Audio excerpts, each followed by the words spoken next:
Welcome to the Daily Flow.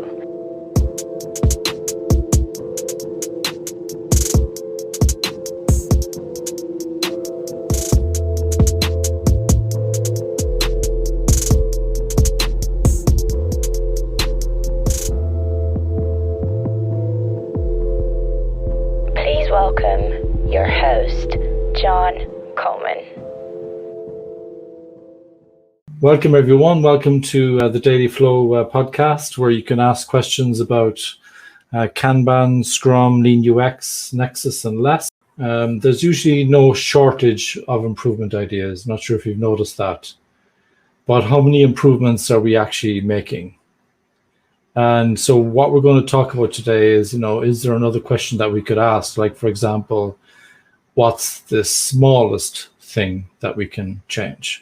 I want to talk to you today about how continuous improvement happens with teams practicing agility. One of the most common patterns would be the idea of a retrospective. In Scrum, there's a sprint retrospective. In Kanban, it's not in Kanban guides. It's not so much spelled out that you have to have retrospectives, but any good Kanban team really would be doing some kind of retrospective.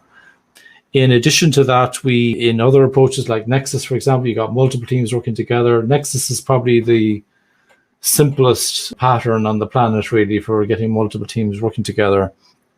Nexus has a Nexus sprint retrospective, so each team might have its own retrospective, but ultimately there's a kind of an overall retrospective, if you like, called the Nexus sprint retrospective in Nexus. Also, less teams can have their own retrospectives, and then there's an overall retrospective, which I think is a touch of genius. I'm going to get onto that later on. Lean UX, I don't hear people so much talk about retrospectives, but I think it would be good practice to check in every now and again, our use of the Lean UX canvas. Are we using it as best as we could? Are we behaving best towards each other, and so on? There's all sorts of fancy techniques that you're probably already aware of. The most popular book that I can think of is Agile Retrospectives, Making Good Teams Great by Esther Darby, Diana Larson, and Ken Schwaber. Some people use funretrospectives.com, but I learned a few years ago not to get too excited about all of these approaches, because what can happen a lot of the time, we end up with a whole load of things that we want to improve, and then we don't actually do any of those. I've had some situations where Scrum teams, Kanban teams have been too busy to learn. In the 2017 Scrum Guide, they used to say that you had to have at least one improvement idea in the sprint backlog for the next sprint. So there was already in your next sprint, there was already an improvement item that needed to be acted upon. They got rid of that into the 2020 guide, which much to my relief, because sometimes I think the improvement should be done immediately. We're going to talk more about that later on. But the reason that I started getting a little bit careful with continuous improvement, particularly retrospectives, is when I noticed that teams weren't actually doing the improvements that they were talking about. My fear was usually that some kind of cynicism might kick in. They might cop on at some point, what's the point in having these retrospectives? We're actually not doing what we're saying we should do. And then someone would rightly say, why are we doing this? This doesn't make any sense. Why would you bother doing this? So I want to talk about that today, and maybe a coping strategy for dealing with that. And so the coping strategy that I tend to use, I don't mind what format you use. Sometimes you can do what I call a retrospective drive-through, where you do the most simple retrospective, what should we stop doing, what should we start doing, what should we continue doing, and so on. One of my mentors said to me yesterday, I thought it was quite a nice one. He said to me, what's going well, and even better if, a much more positive way of looking at change and improvement.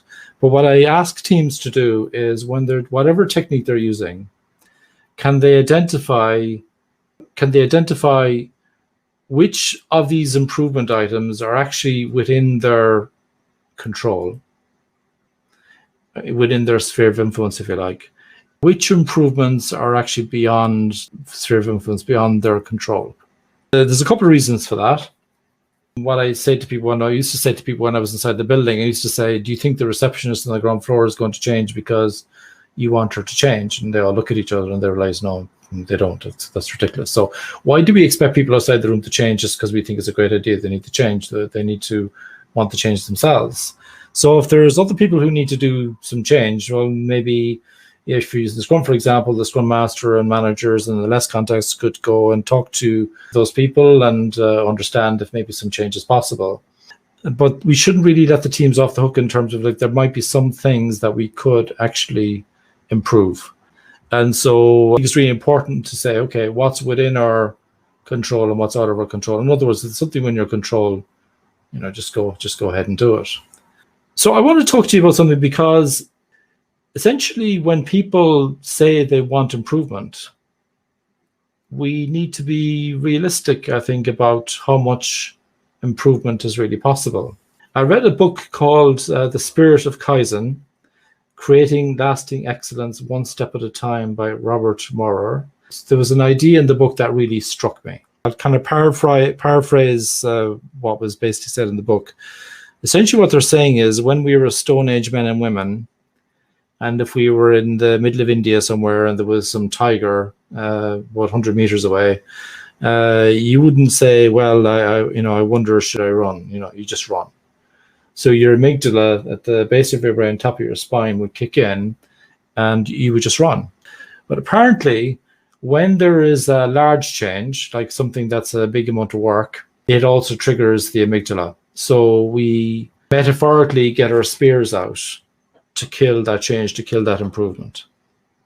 In addition to that, I think we all understand at this point that, saying we should do this and we should do that, there's really no shortage of things that we should do. And so the really interesting question that Robert Maurer asks in this episode is, what's the smallest thing that we can change? The smallest. Because we want it to be something that's doable. If you're doing Scrum, you might do a Scrum values radar diagram. You might identify some Scrum value you want to improve. And the team might be saying, well, they want to do this, that, and the other to improve that. And I say, no. What's the smallest thing that you can change? And they can usually agree that pretty quickly. It's action-oriented. You implement it straight away. No need to have an improvement item in the next sprint. You just do it immediately. If you're doing Kanban, you could do the same. What's the smallest thing that we can change?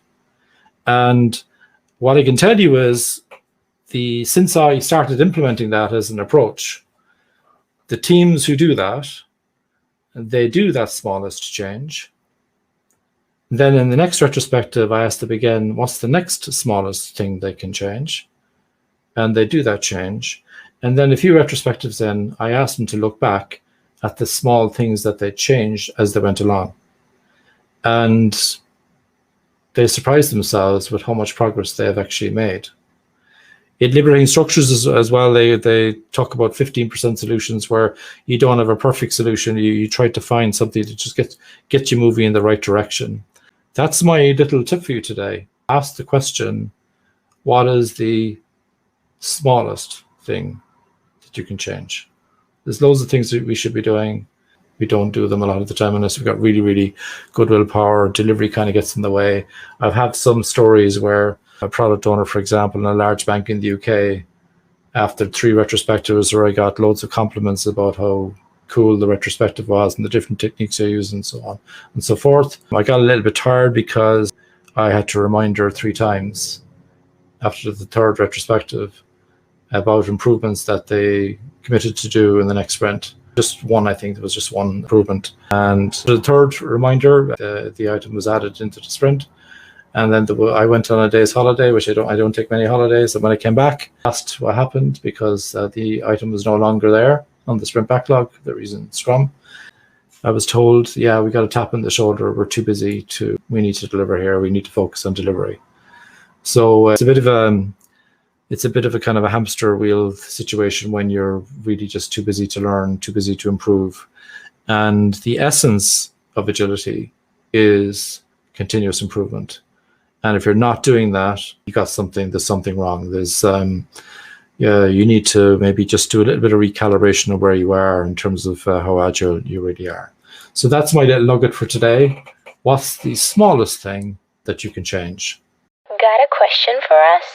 Leave a voice message at anchor.fm/dailyflow/message and we'll feature it as well as provide you with an answer.